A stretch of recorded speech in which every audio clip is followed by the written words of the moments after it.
ತಾಯಾಗಿ ಭಾಷೆ ಅಮೃತ ಕುಡಿಸೋ ತಾಯಾಗಿ ಭವಿಷ್ಯ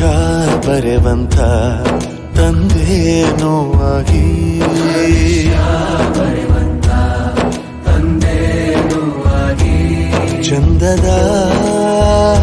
ಜೀವನನ ನೀಡಿರೋ